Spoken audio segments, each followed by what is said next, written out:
Bien, muy buenas noches a todos los participantes de este programa de posgrado. Mi nombre es Raúl Díaz, ingeniero civil.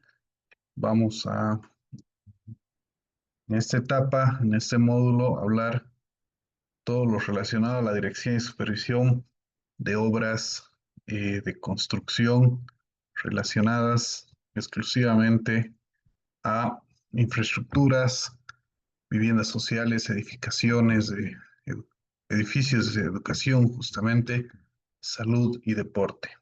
¿Ya? Bien, algo fundamental de lo que se viene trabajando o se viene realizando día tras día en el rubro de la construcción, justamente, es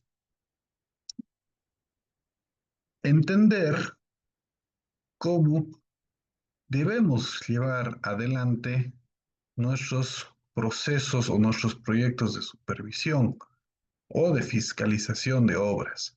¿Ya? Es fundamental que nosotros podamos entender rápidamente cuál es la forma adecuada para supervisar o fiscalizar un proyecto de cualquier índole, no solamente del tema de obras netamente de infraestructura, sino también de proyectos en general que sean eh, públicos, ya públicos y también privados, que nos generen o nos lleven a hacer a seguir unas directrices para que eh, ya podamos realmente evitar grandes problemas que se están llevando a cabo en el rubro, ¿ya? ¿Por qué? Porque no entendemos lo que dice la norma, no entendemos lo que nos dice eh, las guías, no entendemos cuáles son realmente las funciones tanto del director de obras como el supervisor de obras y como el fiscal de obras, ¿no? Esto nos está llevando y nos está generando justamente grandes problemas, ¿sí? Que van hasta la vía legal, justamente, eh, por indecisiones, por falta de decisiones, por no saber hasta dónde es la función que ocupa uno de los pilares, ¿ya? Como puede ser contratista, supervisión o fiscal, y otro que no sabemos cuáles son las obligaciones y cuáles son nuestras funciones dentro de la construcción. Esto nos lleva a problemas legales, como les digo, que de tipo penal, de tipo administrativo, etcétera, etcétera. ¿No? Y realmente es algo inentendible porque eh, no se puede concebir que por construir una obra, seguir los pasos adecuadamente, tengamos que pagar con sanciones injustificadas porque otros en realidad no conocen lo que dice la normativa. ¿Ya? Bien, inicialmente arrancamos viendo justamente esta gráfica, ¿ya? Eh, donde eh, están enmarcándonos, ¿ya? O estamos enmarcando los tres pilares fundamentales de lo que es una construcción pública, ¿ya? El pilar de que es el fiscal, el supervisor de obras y el contratista, ¿ya? Siendo esos tres pilares fundamentales para qué? Para soportar una base llamada obra, ¿sí? Si el fiscal apunta hacia otra dirección, es obvio que el trípode se desestabiliza y se cae. ¿no? Si el contratista está apuntando hacia otro lado, pues obviamente va a generarse exactamente lo mismo. ¿Ya? Entonces, estos tres actores son fundamentales para que este proyecto o esta base llamada obra nunca se caiga, ¿sí? De igual manera, si se fijan, ¿ya? Tenemos flechas en ambas direcciones. ¿Por qué? Porque tiene que haber una coordinación y una comunicación constante entre las tres partes, ¿no? Con esto, no estoy diciendo que el contratista directamente mande notas o demás al fiscal, ¿ya? Porque hay un conducto regular. El conducto regular es algo totalmente diferente a que haya una coordinación entre las tres partes, ¿ya? Es algo que no se puede perder, es algo que se debe seguir y se debe cumplir en realidad para que el proyecto marche, ¿ya? Eso es algo fundamental que se debe realizar. Y por último, lo que quiero mostrar justamente en esta imagen es cómo está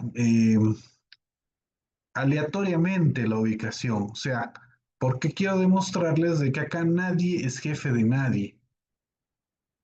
¿Ya? El fiscal no es el jefe del contratista para decirle, quiero que me lleves a mi casa, quiero que me traigas comida. ¿Ya? En ese sentido no es el jefe, de igual manera del supervisor. ¿Ya? Entonces, entre esos tres actores, lo que tiene que primar justamente es el respeto y la profesionalidad que deben tener estos tres. ¿Para qué? Para sacar adelante una obra. ¿Sí? Bien. Dentro de lo que es el rubro o lo que es la normativa en nuestro país, ¿ya? Lo primordial o lo básico es justamente el, las modalidades de contratación, algo que debemos saber justamente a la hora de eh, trabajar en cualquier proyecto público sobre territorio nacional, ¿ya?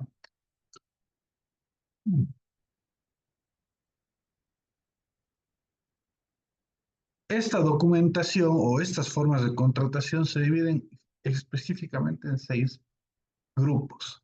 El primero es la modalidad de contratación menor, ¿ya?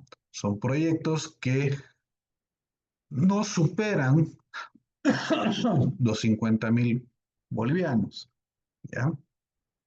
El proceso de contratación menor es mucho más rápido, no se necesita tanta documentación, tanto respaldo para poder adjudicar a una empresa por menos de 50.000 bolivianos para la ejecución de algo.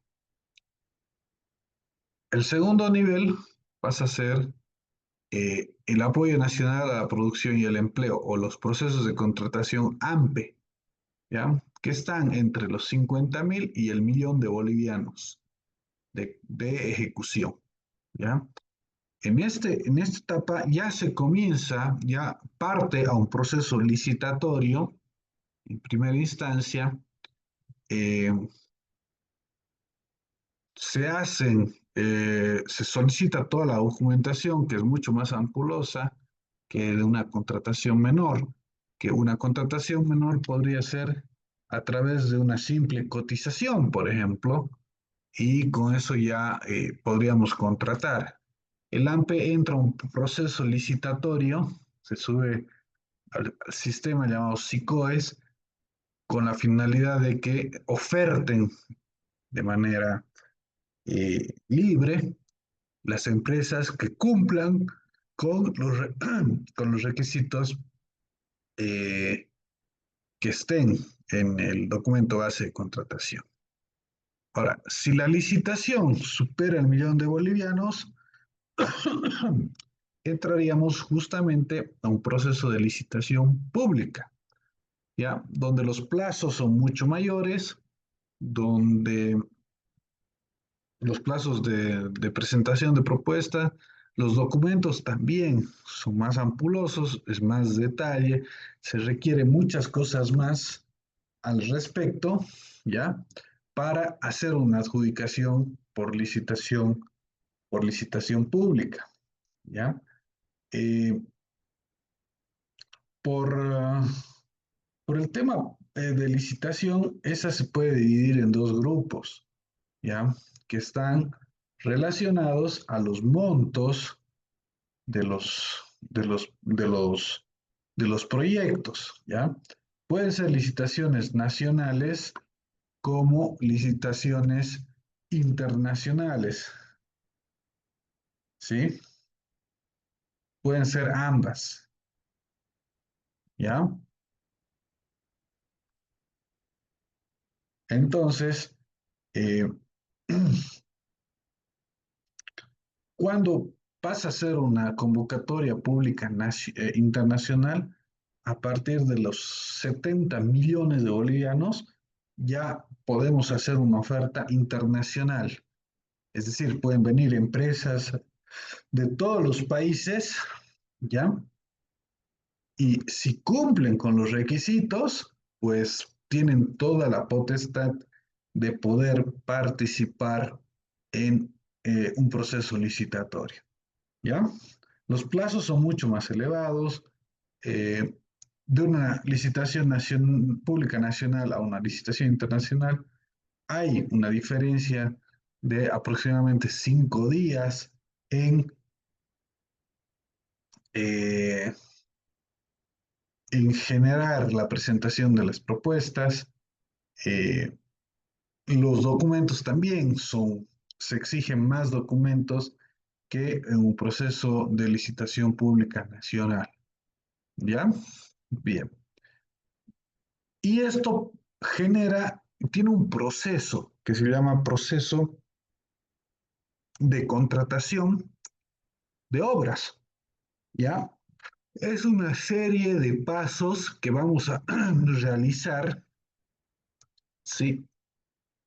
Previo a hacer la adjudicación. Por ejemplo, hay actividades previas a la publicación, hay el inicio propiamente dicho del proceso licitatorio o de convocatoria, ¿sí? Están las consultas escritas, reuniones de aclaración, inspecciones previas si así correspondería, aprobación del DBC con todas las enmiendas que se puedan haber realizado, las notificaciones, la apertura pública de todos los oferentes. Hay que hacer un proceso evaluatorio a través de una comisión y esta va a procesar o elaborar un informe de recomendación de adjudicación o bien de declaratoria desierta. ¿Ya? En caso de que sea desierta, se tiene que hacer la resolución. Bueno, en ambos casos se tiene que hacer una resolución de contrato, o perdón, una resolución de adjudicación, o bien una resolución de declaratoria desierta, ¿no? Posteriormente se hacen las notificaciones. eh, en caso de que haya sido adjudicada, se debe suscribir el contrato y pasa a la etapa ya de recepción. Todos estos pasos es los que se deben seguir para iniciar hasta culminar un proceso de licitación pública. ¿Sí? Bien. Existen otras metodologías donde ya no hay un límite de plazo, ¿sí? Ya no existe un límite de monto, perdón, ya que son las contrataciones por excepción, por desastres y emergencias y las contrataciones directas de bienes y servicios, ¿sí? ¿Cuándo hacemos un proceso de contratación por excepción? Primero, cuando no haya proveedores o no haya especialistas del caso, ya no sé, una fábrica, no sé, una planta nuclear en Bolivia, o sea, yo creo que no va a haber una empresa boliviana que va a poder justamente construir. ¿Por qué? Porque no tiene la experiencia en plantas nucleares, por supuesto, ¿no? Entonces, en ese caso, o bien se hace una licitación internacional, o bien se puede hacer una excepción, una contratación por excepción. De igual manera, hay otras formas y hay otros acápites que autorizan a la MAE a proceder con una contratación por excepción. Por ejemplo, una de las más comunes cuando se utilizan es justamente en cuando se hace una resolución de contrato y la MAE que busca hacer una contratación inmediata y rápida para evitar eh, actualizaciones de precios, etcétera, etcétera, ¿no? Se sube el formulario 500 al SICOES, se lo procesa, e inmediatamente la MAE, a través de un informe técnico legal, está facultado en poder hacer, eh, en poder hacer justamente una contratación por excepción, ¿ya? En estos tres puntos, la MAE a- absorbe toda la responsabilidad en en el proceso licitatorio, ¿ya? Es la única, la MAE, no puede ser otra persona, ¿ya? No puede delegar a nadie, ¿ya? No se delega absolutamente a nadie, ¿sí? Bien, el otro punto es, es la contratación por desastres y emergencias. En esa parte, este tipo de contratación se declara o se puede hacer cuando se declare un desastre natural, una emergencia sanitaria. Por ejemplo, época de inundaciones es muy común que sean las contrataciones por desastre natural, ¿ya? ¿Por qué? Porque el Estado declara desastre natural a través de un decreto, ¿ya? Una vez que se genere ese decreto, ya faculta a la MAE para proceder a hacer justamente ese tipo de contratación, ¿ya? Y otro es muy conocido, es por ejemplo por emergencia, cuando ha pasado lo del COVID, ¿sí? Por el tema del COVID, lo que se ha hecho es justamente de que eh, la MAE, en ese caso el ministerio, la presidencia, ha hecho compra de muchos equipos médicos. ¿Ya? Estos ya no van por el área de fiscalización, es decir, la cámara alta, la cámara baja, los, ¿qué podrían ser? Consejos municipales, por ejemplo, ya no. Se salta eso para hacer una contratación rápida. Como es por desastre y emergencia, lo que se busca es rapidez a la hora de ejecutar justamente estas contrataciones. ¿Ya? Sí, todos somos testigos y conocemos que no hay buenas experiencias a la hora de aplicar esto por el tema de la corrupción, ¿no? Pero son metodologías por las cuales se puede hacer y cuándo se puede utilizarlas, ¿no? Eh, y por último está la contratación directa de bienes y servicios, que no tiene un límite, ninguna de esas tiene un límite de monto, ¿ya? No tiene ningún límite de monto. ¿Y cuándo se puede hacer esto? Por ejemplo, para, para mantenimientos, ¿sí? Para obras de mantenimiento, de refacción, algo muy pequeño, muy rápido, ¿sí? Compra de pasajes, por ejemplo, está dentro del rubro, el pago de transporte. Generalmente la policía y las Fuerzas Armadas son las que más potestad tienen de aplicar la contratación directa de bienes y servicios. ¿Sí? Entonces, esas son las 6 maneras de contratación que existe hoy por hoy dentro de la, la normativa boliviana vigente. Bien, y como trabajadores en el rubro de la construcción, eh, nosotros nos basamos en un documento, ¿ya? Que es la base de la contratación y justamente lleva ese nombre, documento base de contratación, ¿ya? Este documento, ¿qué tiene? Este documento lo que tiene es diferentes secciones, ¿ya? O etapas, donde nos va a decir paso a paso qué es lo que o cuál es el procedimiento que se va a llevar a cabo a lo largo del proyecto, ya desde que nace hasta que se concluye y se entrega el proyecto. Ya, eso es lo que nos dice el documento base de contratación. Y ese documento base de contratación, por supuesto, que pasa a ser parte de lo que es el contrato de obra o el contrato del proyecto. ¿Ya? Entonces, vamos con la primera sección que está relacionada justamente a los documentos generales, por eso es generalidades. Primero, la normativa aplicable al proceso de contratación. Está referida a cuál es la normativa que se va a utilizar. Y a nivel nacional es el Decreto Supremo 0181 del 2009, las normativas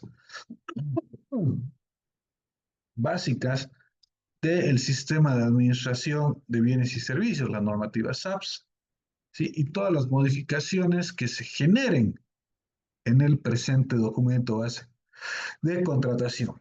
¿Ya? Ahora, ¿qué proponentes son elegibles o quiénes pueden participar en este tipo de procesos? Cualquier tipo de empresa, ¿sí? Cualquier tipo de empresa, ya sea nacional o extranjera, dependiendo del proceso licitatorio, y asociaciones sin fines de lucro, ¿ya? Esto lo vamos a ir demarcando, ¿ya? Después están las actividades administrativas previas a la presentación de la propuesta, donde tenemos 3 actividades fundamentales, básicas, antes de la presentación, que es la inspección previa de obra, las consultas escritas en el DBC o sobre el DBC, perdón, y la reunión de aclaración. Porque es importante que se asista a una inspección previa. Ustedes deben realizar esa inspección previa sin pensar que sea calificable justamente esta inspección. ¿Por qué? Porque en esta parte, ¿qué hace la entidad o cuál es la función de esta inspección? Que la entidad, al hacer esta inspección, les va a dar, se va a liberar en realidad ante la adjudicación de decir que la empresa no sabía cuál era la situación o el estado del lugar. ¿Ya? O sea, si se hace una inspección previa, seguramente verán si hay servicios básicos, luz, agua, gas, todo, accesos. ¿Ya? Y si no hay, y te adjudicas y no has ido a la inspección previa, no tienes la potestad de reclamar, ¿ya? No puedes decir, ah, no hay agua. ¿Por qué? Porque en la inspección previa la entidad ha mostrado que no hay agua. O sea, no es una novedad cuando te adjudiques. Entonces, esa es la importancia que tiene que asistan a la inspección previa de obra. ¿Sí? El segundo punto es las consultas escritas sobre el DBC. ¿Ya? Así como podemos hacer una inspección previa, después podemos generar un listado, una nota de todas las observaciones que hay sobre el DBC o consultas al DBC. ¿Ya? Esto es lo que se puede hacer y se lo se lo remite a la entidad contratante para que se, se lea justamente en la etapa que es la siguiente, ¿sí? Que es en la reunión de aclaración. Ahí es donde se lee estas consultas y es ahí donde se subsana justamente se absuelven en realidad todas estas dudas, ¿sí? Esta reunión se pone fecha, lugar, hora, se señala dentro del documento base de contratación dónde va a ser realizada justamente esta, esta reunión de aclaración, ¿ya? El siguiente punto son las enmiendas y aprobación del documento base. Si nosotros ya tenemos nuestra inspección previa, hemos leído las consultas, hemos hecho la reunión, vamos a proceder a hacer si vale la pena, las enmiendas al DBC, ¿ya? O sea, si ha habido modificaciones, ¿ya? Se llaman enmiendas. En caso que, que no haya habido enmiendas, se procede a la aprobación del documento base de contratación a través de la MAE, ¿ya? Perdón, del responsable del proceso de contratación. Generalmente, cuando es una licitación, es la MAE la que asume esto, ¿no? El RPC, ¿ya?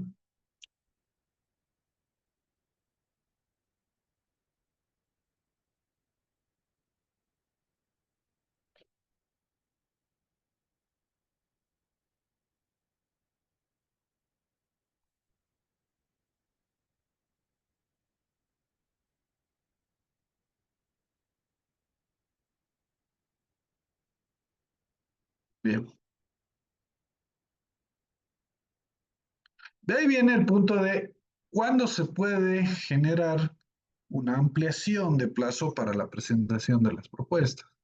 Existen tres formas de ampliar el plazo, eh, tres formas de ampliar el plazo,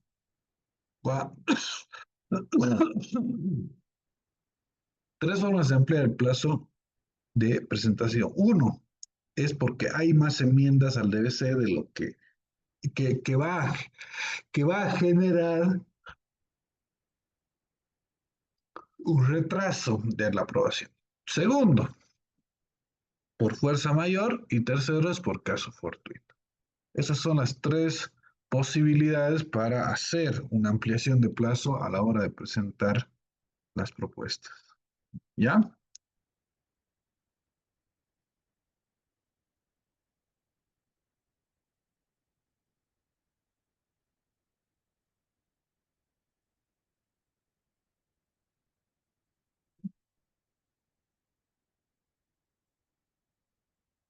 Bien.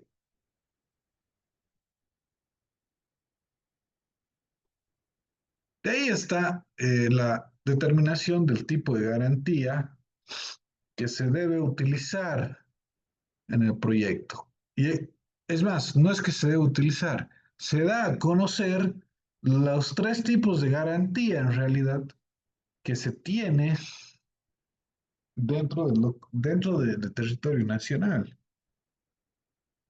¿ya? Y esas son la boleta de garantía, la garantía a primer requerimiento,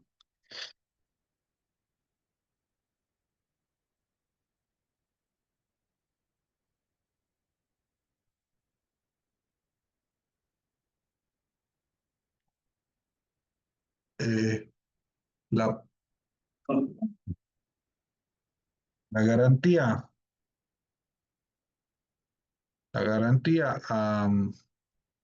y la póliza de seguro de caución a primer requerimiento, ¿ya?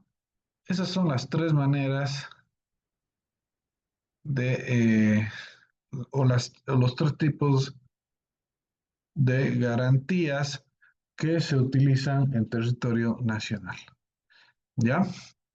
Entonces, en base a eso, También se determina cuándo se devuelve la garantía de serie de propuesta, ¿sí? Y cuándo se la ejecuta, ¿ya?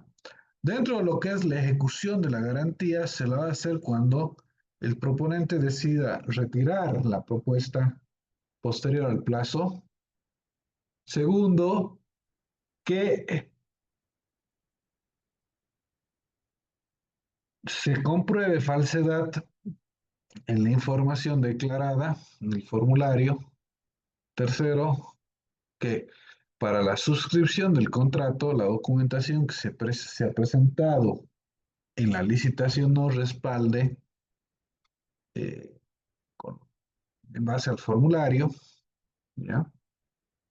Eh, Cuarto sería que el proponente no presente, el adjudicado, no presente los documentos originales para hacer el cotejado de la propuesta ganadora.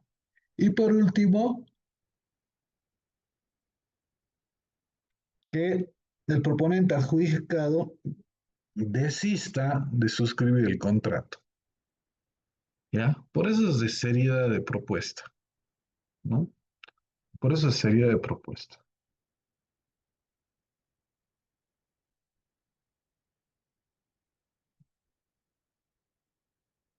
Esto no puedo borrar.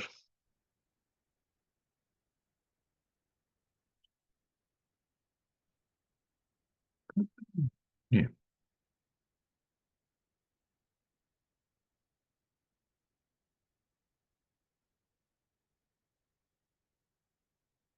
ya. ¿Y cuándo se devuelve o podemos ir a solicitar que se nos devuelva la garantía? ¿Sí? En un plazo, dice la norma o dice el DBC, en un plazo que no sea mayor a 5 días hábiles, que se computan a partir de qué. Número uno, que ha sido declarada desierta la licitación. Número dos, que había eh, una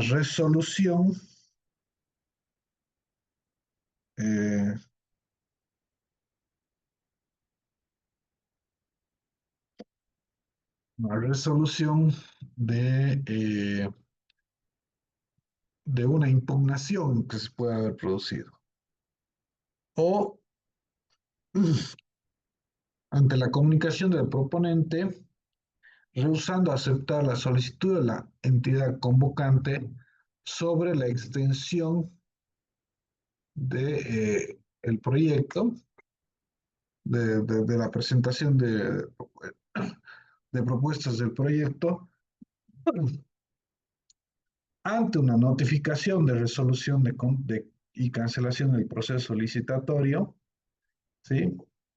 Ante una resolución de anulación del proceso licitatorio y por último ante la suscripción del contrato a través del adjudicado.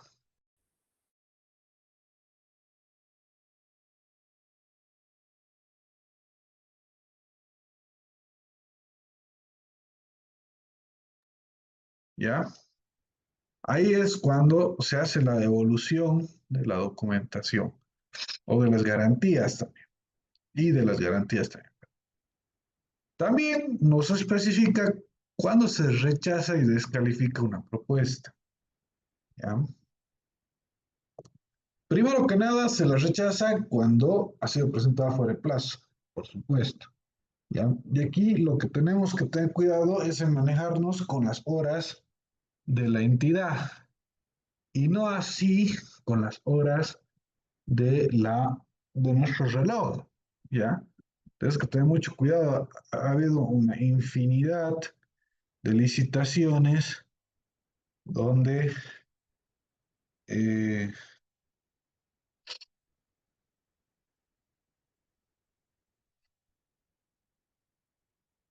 donde no se ha podido entregar. ¿Por qué? Porque la secretaria, cuando era presencial esto, ¿no? Decía que ya su reloj ya había pasado la hora, ¿no? Entonces, ahí es donde se rechaza. ¿Y cuándo se descalifica? Cuando no, cuando se incumple el formulario A1 de presentación de propuesta, cuando la propuesta técnica y la económica no cumplen las condiciones, cuando la propuesta económica excede el precio referencial, cuando los precios unitarios están mal, cuando hay errores aritméticos superiores al 2%, cuando la validez de la propuesta no es la mínima solicitada, ¿no? Cuando no se presenta inclusive esta garantía, etcétera, etcétera. Hay un listado, justamente en DC, de cuándo se descalifica una propuesta, justamente. ¿Ya? De ahí vienen los criterios de subsanable y no subsanables. ¿Ya? En esta etapa o en este acápite, ¿qué se ve? Se determina cuándo es un error, ¿ya? Que no va a incidir, por decir, en en la propuesta propiamente, ¿sí?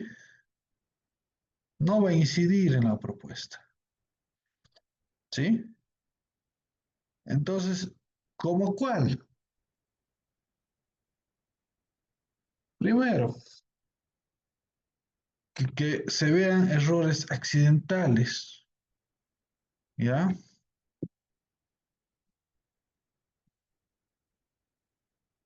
Ahí sí tomaremos en cuenta, ¿no? Que es algo subsanable, o sea, no hay ningún problema.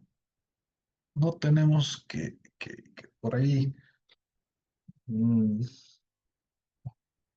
descalificar, porque es un error, eh, es una equivocación que no va a incidir en la propuesta como tal, ¿ya? A eso le llaman no subsanables, en realidad, ¿ya? Pero ¿qué no es subsanable?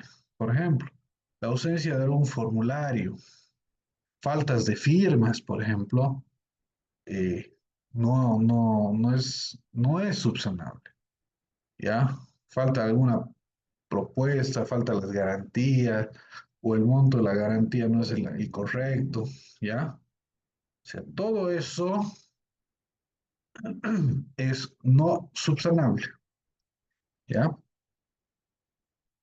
De ahí está cuando se hace una declaratoria desierta, efectivamente, esto es cuando no hay un ganador, no hay una propuesta que ha cumplido con todos los requisitos del proceso licitatorio, ¿sí?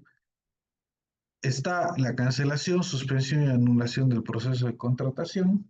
Esto se lo puede hacer, es muy poco visto anular un proceso de contratación, suspender o cancelar, pero a través de un informe técnico, legal y expreso de la MAE o el RPC, si quieren, es que se puede hacer esto. No se ve necesario hacer la contratación, ¿ya? Entonces se lo anula directamente, ¿ya? Y por último, para cerrar con la sección uno están las resoluciones recurribles, ¿ya? Donde los proponentes pueden interponer un proceso, un recurso de impugnación, ¿sí? En caso de que no les parezca correctamente la resolución emitida en primera instancia por la entidad, ¿ya? Eso es de manera general, la sección número uno, ¿ya? De ahí está la sección número dos, que ya es cómo preparo la propuesta. ¿Ya? Y acá me va a dar la receta, la entidad, a través de DBC, de cómo tengo que preparar. Primero, tengo la cápita de preparación de propuestas, ¿sí? Donde me especifican que yo debo cumplir con todos los requisitos que están en en el documento base de contratación, en ese documento.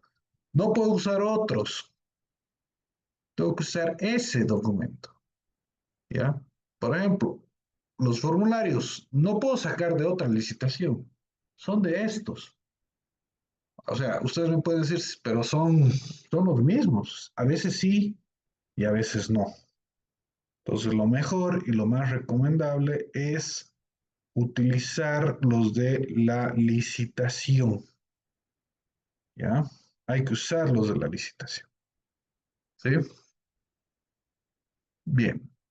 De ahí está la moneda del proceso de contratación, que es obviamente el boliviano. Ya no se usa monedas extranjeras, ¿sí? El costo de participación también dice que corre por cuenta de cada proponente.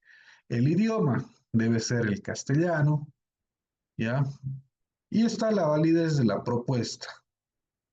Para licitaciones nacionales, el tiempo mínimo de validez es de 60 días. De proyectos o convocatorias internacionales es de 90 días por lo menos, ¿ya? Entonces, ¿de qué influye esto? ¿O cómo influye? En que esta validez se refleja en que, por ejemplo, el proponente que se rehúse a aceptar esta solicitud por algún eh, recurso de impugnación, ¿ya? Eh, la eh, validez de tu propuesta sea más alargada, ¿no? Por ahí, si serían a los 30 días hay una impugnación, eso se puede demorar, ¿ya? Y tu validez de propuesta todavía va a seguir vigente. A eso quiere llegar, ¿sí? Es importante la validez, ¿no? De ahí viene qué documentos tiene que tener la propuesta. Y son todos los formularios que deben contener esta propuesta, incluida la garantía de serie de propuesta, que para licitaciones nacionales debe tener una vigencia no menor a 90 días, ¿ya? Y en licitaciones internacionales no menor a 120 días, ¿sí? Y debe ser renovable, irrevocable y de ejecución inmediata, siempre, ¿ya? Emitida a la entidad contratante. Aparte están los formularios A1, 2, 3, 4, 5, 6, 7, 8, 9, 10 y los formularios eh, eh, de la propuesta técnica, ¿no? Después debe estar la experiencia de la empresa, etcétera, etcétera, ¿no? Bien. Información adicional para la acreditación de la experiencia, la relación de equipos comprometidos, cronograma de ejecución y movilización de equipos. Entre la experiencia mínima, ya es en la empresa es de los últimos 10 años, ¿ya? O sea, desde el 2014 para atrás ya no sirve ninguna experiencia para las empresas, ¿ya? No sirve nada de experiencia, ni general ni específica.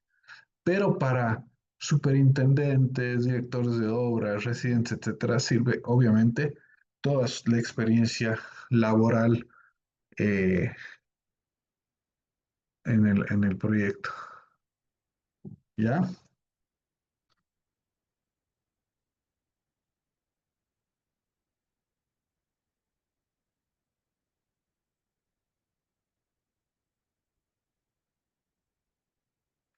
Bien.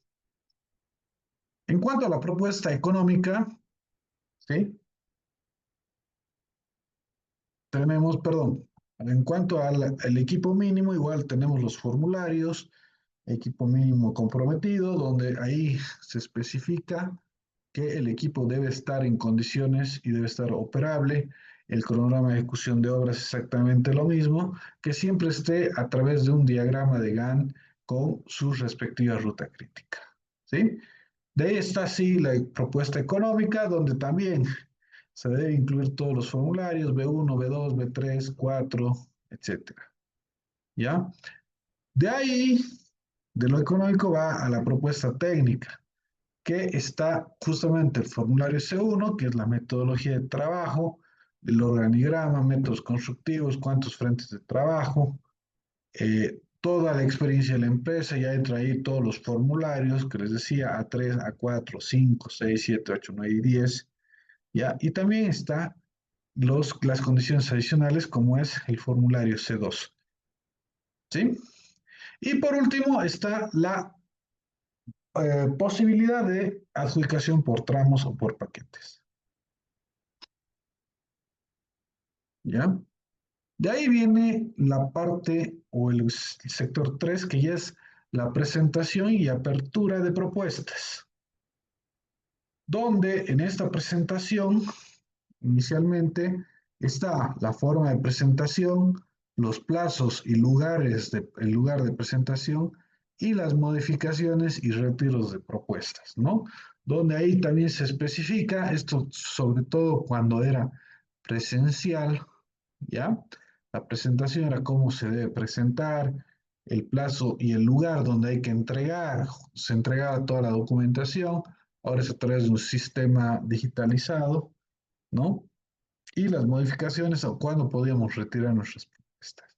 Posteriormente a esto se procede a hacer el acto de apertura de propuestas, donde en el documento base se establece fecha, hora y lugar o pone ahora un link, ¿ya? Para llevar a cabo la apertura, donde se lee el proponente y el monto, ¿sí? Y a esto se le hace un acta. Se le hace un acta donde se lee, como les digo, quién es el proponente, el monto, y se hace una verificación rápida aplicando la metodología presenta-no presenta de todos los documentos que están eh, enunciados en el documento base de contratación. Una vez que se haya concluido con este acto, se hace el cierre del acta anotando quiénes han participado del mismo. ¿Sí? De ahí viene la evaluación y adjudicación, es la sección número 4, ¿ya? Donde hay tres formas de evaluación, que es calidad, propuesta técnica y costo, la segunda es de calidad y la tercera es del precio evaluado más bajo, ¿no? Que ese creo que es la peor forma de calificar, ¿ya? Cada uno nos muestra cómo se procede a hacer el respectivo la respectiva calificación está dividida en dos partes. Una primera etapa, se hace el análisis económico, que vale 20 puntos, y de ahí viene la parte técnica, que vale 80 puntos. En base a eso, se puede determinar cuál es la empresa que ha ganado en el proceso licitatorio. ¿Sí? Una vez que se hace todo la calificación, se procede a hacer un informe de evaluación y de recomendación, tanto de adjudicación o de declaratoria desierta. ¿Ya? Esto, este informe simplemente va a recomendar si ha habido o no un ganador. Y el RPC debe elaborar a continuación la resolución tanto de adjudicación o de declaración desierta. ¿Sí? Bien. De ahí vamos al punto número 5, que ya es la suscripción, las modificaciones al contrato y los subcontratos. Bien, el contrato se lo va a firmar ya dentro de un cierto plazo establecido en el documento base de contratación. Se da un cierto lapso ¿para qué? Para que otros proponentes puedan reclamar o presentar un recurso de impugnación, ¿ya? y se da generalmente hasta 10 días hábiles, ¿sí?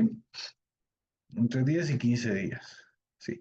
Si no hay nada, entonces eh, se hace la suscripción de, del contrato. Una vez que se hace la adjudicación para que se presente toda la documentación necesaria para la firma respectiva del contrato. Y dentro de ello, ya nos, y al hablar de contrato, ya nos habla de cómo puede generarse o cuáles son las herramientas para proceder a hacer modificaciones al contrato a través de órdenes de cambio, órdenes de trabajo u contratos modificatorios, ¿no? Y también nos habla del porcentaje de subcontrataciones que se pueden realizar en todo proyecto civil, ¿sí? De ahí vamos al sector o a la sección 6, que ya es entrega de la obra y el cierre del contrato. ¿Cómo vamos a entregarla a la obra? ¿Cómo vamos a cerrar el proyecto? Ya ante la solicitud de comisión de recepción y acta de recepción definitiva del proyecto. ¿Cómo se procede al respecto?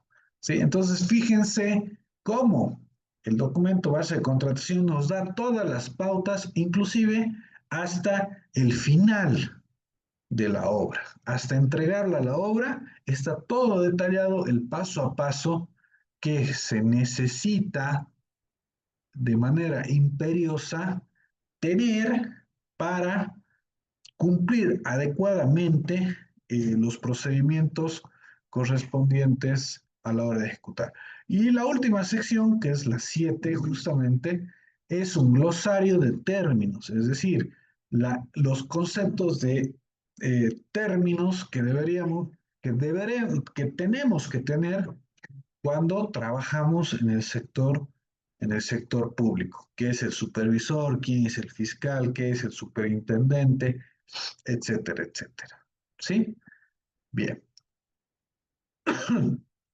Acá hay una parte muy importante que se ha agregado en los últimos años, como es la de los hitos verificables, ¿ya? Donde podemos poner por plazo los montos y qué queremos corroborar, ¿ya? ¿Eso con qué finalidad? Con la finalidad de que no tengamos que esperar hasta el final del proyecto para sancionar. Por ahí hacer llamadas de atención, decir, reaccionen, que no están haciendo de acuerdo al hito 1, de acuerdo al hito 2. Es decir, estamos retrasándonos. Si no toman cartas en el asunto, esto es como una bolita de nieve donde eh, va a ir empeorando la situación. ¿Ya? El personal técnico clave, otro tema muy fundamental a cumplirse, ¿ya? Y que hoy en día ya está hasta sancionado, ¿no? ¿Por qué? Porque se presenta doctorados, se presentan con 5 maestrías y resulta que adjudicado el proyecto, caemos en cuenta es este, de que es ponemos recién egresados de la universidad, ¿no? El equipo mínimo les, es importante que se lea ahí esas letras cortas, pequeñas, donde nos dice que tenemos que tenerlo operable. Estamos certificando que la operación de esos equipos es de buena calidad, ¿ya? Es de buena calidad y por tal motivo lo podemos utilizar de manera inmediata. Y por último, los volúmenes de obra que están ya enmarcados y que lo que ya va a proceder, y lo vamos a ver en la siguiente sesión, es justamente que ya comenzamos a trabajar para comenzar a elaborar esos balances y ver si es o no es factible ya iniciar con la ejecución de obra. Bien, hasta aquí llegamos en esta primera sesión. Continuaremos más adelante hablando ya de los procesos o de las formas de actuar y trabajar del superintendente, del contratista, por supuesto, de la supervisión y del fiscal. Nos vemos en una siguiente oportunidad. Permiso.